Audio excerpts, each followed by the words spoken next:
தந்தை பெரியார் அவர்களும், நீதி கட்சி தலைவர்கள், பேரறிஞர் அண்ணா, நம்முடைய முத்தமிழர் கலைஞர், இப்போ நம்முடைய தலைவர், இவர்களுடைய உழைப்பு தான் இதற்கெல்லாம் முக்கிய காரணம். அது மட்டும் இல்லாம குறிப்பா மகளிருடைய பொருளாதாரத்திற்காக நம்முடைய கழக அரசு அமைந்தது நம்ம முதலமைச்சர் அவர்கள் ஒவ்வொரு திட்டமா செயல்படுத்திட்டு வராங்க. உங்களுக்கு தெரியும், நம்முடைய அரசு அமைந்த பிறகு நம்முடைய முதலமைச்சர் போட்ட முதல் கையெழுத்து மகளிருக்கான அந்த கையெழுத்து தான் அந்த விடியல் பயண திட்டம். மகளிருக்கு கட்டணமில்லா பேருந்து திட்டத்தை தான் முதல் கையெழுத்த போட்டாங்க. கிட்டத்தட்ட அது 4 வருடங்கள்ல மட்டும் மகளிர் 625 கோடி பயணங்கள், 625 கோடி முறை பயணங்கள் மேற்கொண்டிருக்கிறாங்க. இதுதான் அந்த திட்டத்துடைய வெற்றி. ஒவ்வொரு மகளிரும் மாதம் 800 ரூபாயில இருந்து 850 ரூபாய் வரைக்கும் சேமிக்கிறாங்க. அது மட்டுமல்ல, பல்வேறு திட்டங்கள். பெண்கள் வீட்டை விட்டு வெளில வரணும், படிக்கணும், குழந்தைங்க படிக்கணுங்கிறதுக்காக 1ஆம் வகுப்புல இருந்து 5ஆம் வகுப்பு வரை படிக்கக்கூடிய குழந்தைங்களுக்கு முதலமைச்சர் காலை உணவு திட்டம் இந்தியாவிலே எந்த மாநிலத்திலும் கிடையாது. மதிய உணவு திட்டம் இருக்கு. இந்தியாவிலேயே முதல் மாநிலம் முதலமைச்சர் காலை உணவு திட்டம் அறிமுகப்படுத்தப்பட்டது நம்முடைய மாநிலத்தில், தமிழ்நாடுல.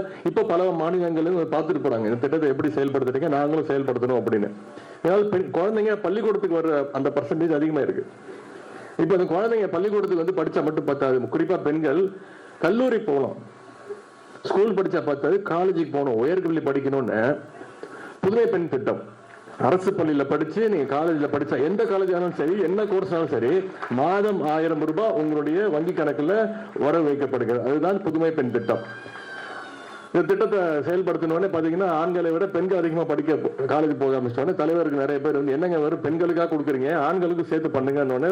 தலைவர் வந்து தமிழ் புதல்வன் திட்டம் அப்படின்னு ஆரம்பிச்சாங்க. அதே மாதிரி மாணவர்களும் பள்ளி முடிச்சுட்டு கல்லூரி போய் படிக்கணும்னா படிச்சாங்கன்னா அவங்களுக்கு ஊக்கத்தொகை.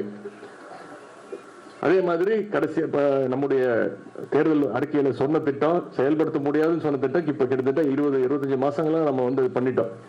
அதுதான் கலைஞர் மகளிர் உரிமை தொகை திட்டம். கிட்டத்தட்ட ஒவ்வொரு மாதமும் 1,15,00,000 மகளிருக்கு மாதம் 1000 ரூபாய் நம்முடைய தலைவர் அவர்கள் வழங்கிட்டு இருக்கிறாங்க. இப்படி பல்வேறு திட்டங்களையும் தலைவர் அவர்கள் பார்த்து செஞ்சு கொண்டிருக்கிறாங்க.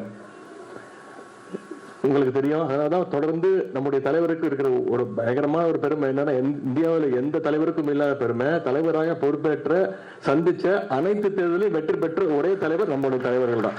2019 கிட்டத்தட்ட 11 தேர்தல் சந்திச்சிருக்கிறோம்.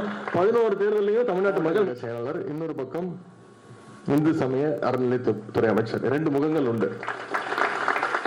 நான் பல நேரம் அவர்கிட்ட கேட்டிருக்கிறேன், நீங்க உண்மையை சொல்லுங்க, உண்மையா ஒருத்தரா இல்ல 2 பேரா, உங்களை மாதிரியே உருவ ஒற்றுமை உள்ள உங்களுக்கு ஒரு அண்ணனோ தம்பியோ இருக்காங்களா? ஏன்னா அத்தனை நிகழ்ச்சிகள் நடத்துறீங்க, எல்லா இடத்துலயும் இருக்கீங்க, எல்லாருக்குமே ஒரு சிம்ம சொப்பனமா போட்டியா இருக்கீங்க.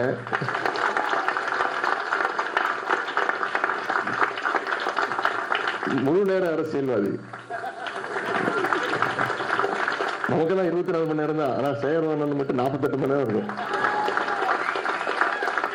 அவர் நடத்துற நிகழ்ச்சி பக்கத்தில் யாருமே நிற்க முடியாது, யாருமே தெரிய மாட்டாங்க. பல அர்த்தங்கள் உண்டு. அது மேடையில் இருக்க அத்தனை பேருக்கும் தெரியும், அவருக்கும் தெரியும், அவர் உட்பட எல்லாருக்குமே தெரியும்.